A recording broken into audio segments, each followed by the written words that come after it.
네, 안녕하세요. 책과 함께입니다. 얼마 전에, 한 달 전쯤에 제가 세이너의 가르침이라고 이 책이 나오기 전에 소개를 한번 해드린 적이 있는데요. 이번에 이 책을 제가 사서 열심히 읽었습니다. 무려 700페이지가 넘는 책이었고, 실제로 이걸 온라인 상에서는 무료로 배포도 하고 계시더라고요. 저는 이 책을 읽으면서 막 무릎을 탁 친 적도 있었고, 제가 전혀 모르던 세계에 대해서 알게 된 부분도 있었고, 세상을 살아가는데 정말 필요한 이치들이 있잖아요. 그런데 그런 것들을 사람들이 잘 알려주지 않죠. 왜냐하면 그건 굉장히 중요한 정보이기도 하고, 또 내가 굳이 그걸 알린다고 해서 나에게 돌아오는 득이 없기 때문에 이분 같은 경우에는 정말 사람들의 삶에 좀 깨우침을 주기 위한 그런 순수함이 많이 느껴졌습니다. 그러니까 보통 우리가 자기계발서나 뭐 재테크 책이나 이런 것들을 보게 되면 그 책을 이제 봄으로 인해서 그 브랜드 가치가 높아지면서 그 저자분이 하는 강연이나 뭐 판매하는 상품들을 조금 더 홍보하는 수단이 되기도 하는데, 이 책은 일단 필명을 사용하고 있기 때문에 정말 자유롭고 정말 누구 눈치 보지 않고 욕도 막 쓰고 그러세요. 그래서 저는 굉장히 재미있게 읽었고 잘 읽었습니다. 제가 인상 깊었던 부분들을 같이 한번 나눠보려고 합니다. 그리고 이 책에서는 좋은 의사를 만나는 법, 좋은 의사나 좋은 변호사를 선택하는 방법에 대해서 좀 도움이 될 만한, 실제적으로 도움이 될 만한 내용들이 많이 나와서 흥미롭게 읽었습니다. 우선은 첫 번째로 그 건물 자체를 보아야 된대요. 건물이 너무 화려하거나 시설이 너무 화려하고 막 대리석 붙어 있고 이런 병원들은 좋지 않다는 거죠. 병원 시설이 고급스럽고 화스러울수록 그 병원을 꾸미는 데 돈이 많이 들어갔을 것이고, 그런 것들이 결국은 진료에 더 반영이 될 거라는 거죠.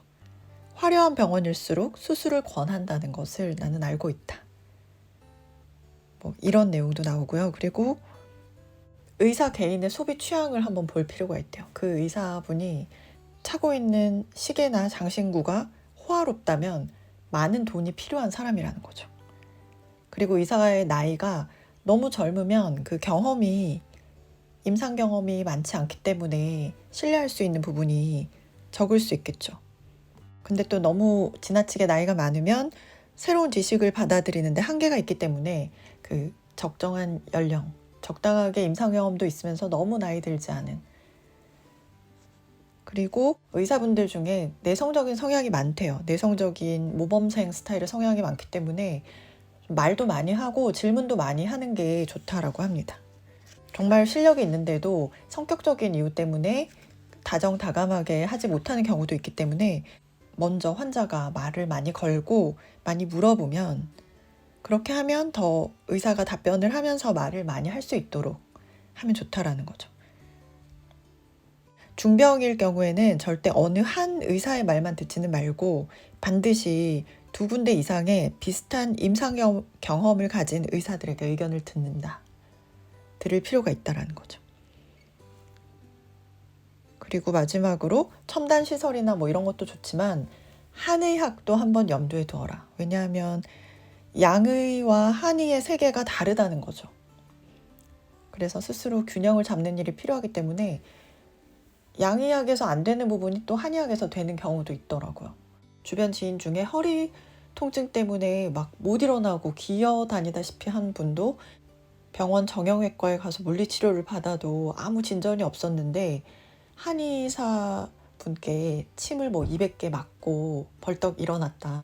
이런 사례도 실제로 있었고, 그 집 한약을 먹고 이렇게 임신이 됐다. 저도 좀 경험한 사례가 있고, 그래서 양의학과 한의학을 좀 적절하게 활용하는 것도 필요하다라는 데 저도 공감합니다.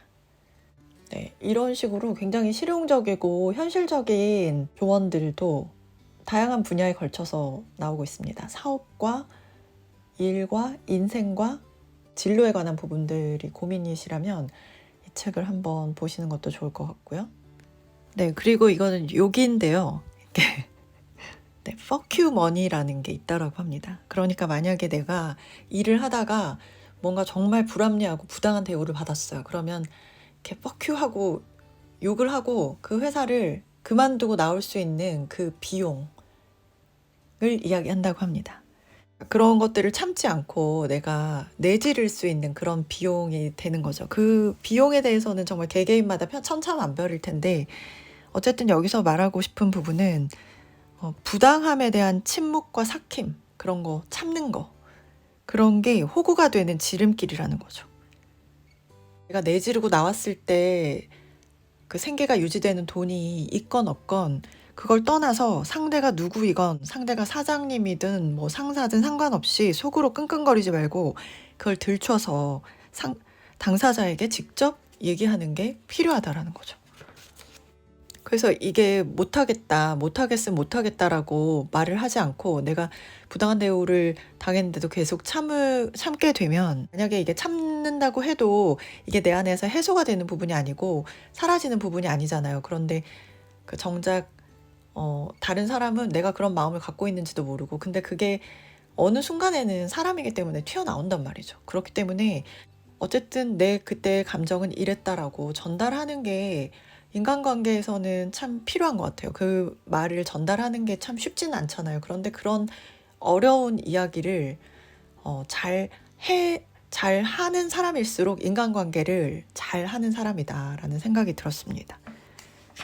그리고 안하무인이거나 줄 서 있는데 새치기를 한다거나 다른 차들이 다 가야 하는 그런 자리에서 그 차가 정지해 있음으로 인해서 한 3대, 4대 이렇게 쫙 밀려 있는데도 사람들이 뭐 경적을 울리지도 않고 그렇게 차분하게 기다리는 걸 제가 많이 봐왔단 말이죠. 저도 뭐 굳이 거기서 빵빵하고 뭐 급한 일이 있지 않는 이상 빵빵하고 막 욕하고 이런 거는 좀 좋지 않다라고 생각을 했는데, 이 저자분은 이제 새치기를 하거나 그 도로에서 민폐를 끼치는 그 빌런들에게 우리가 욕을 해줘야 된다라고 표현하는 부분이 정말 재미가 있었습니다. 왜냐하면 그 사람들은 그렇게 그냥, 다른 사람들은 그냥 참고 넘어가고 이렇게 하는 것들이 계속 되니까 이 사람들은 그게 잘못인지 모르고 계속 그런 일들을 너무나 당당하게 한다는 말이죠. 그래서 새치기를 했을 때 그냥 욕하지 않고, 아니 다들 줄 서 있는데 왜 먼저 가십니까? 이렇게 점잖게 이야기를 하면 그분이 오히려 더 화를 내는 경우가 많았대요. 그래서 그 부분도 공감이 가면서 야, 정말 속 시원하게 욕을 해주는 것도 하나의 방법이구나. 정말 그렇게 생각을 하는 것만으로도 이렇게 스트레스가 풀린다는 느낌이 들었습니다. 그래서 속으로 내가 마음에 들지 않고 내가 뭔가 부당하다고 생각되고 내가 이건 아닌 것 같은데 라는 생각이 들 때 그걸 좀 잘 표현하는 게 필요하겠다라는 생각이 들었습니다. 이 책을 보고 나서 인테그리티라는 단어가 나왔는데요. 그 단어가 기억에 굉장히 많이 남더라고요. 그래서 영미권에서는 또 직원을 뽑을 때 조직에서 그 인테그리티라는 걸 굉장히 중요하게 생각한대요. 직원을 채용할 때 일을 하는 일머리가 잘 돌아가는지, 똑똑한지, 일을 해나갈 때 시키는 일만 하는지 아니면 알아서 주도적으로 해야 할 것들을 챙겨서 하는지, 그런 부분들도 굉장히 중요하지만 그것보다 더 우위에 있는 게 바로 인테그리티다. 인테그리티라는 단어를 성실함이나 정직함, 이 정도 차원에서 이렇게 번역을 하면 그 뜻이 충분하게 다 담기지 못한다 라는 표현이 나오고요. 그래서 강조되는 부분이 그 사람의 생각과 말과 행동이 일치하는 상태, 그러니까 인간이 분열되지 않고 완전한 상태, 그 상태를 인테그리티라고 표현할 수 있다는 거죠. 그러니까 그 사람의 생각과 가치관, 말과 행동이 따로따로 있지 않고 그것이 일치하는 상태, 겉과 속이 다르지 않은 상태, 그러니까 자신이 옳다고 믿는 것을 그대로 살아내는, 실천하는 그런 것을 바로 인테그리티라는 단어로 표현하고 있더라고요. 그러니까 그렇게 인테그리티한 사람은 결국은 일관성이 있다는 거죠. 그렇기 때문에 이게 정직과 성실이라는 개념도 포함이 되어 있고, 공정, 약속, 언행일치, 이런 도덕적인 윤리적 가치도 포함이 되어 있다라는 거죠. 그래서 이런 부분들이 인생의 지향점이 된다면 좋겠다라는 생각이 들었습니다. 머릿속에서 옳다고 믿는 생각들과 행동이 엇갈림 없이 하나 된 상태. 자기가 옳다고 믿거나 생각하는 거를 말과 행동을 통해서 일관성 있게 실천하는 삶.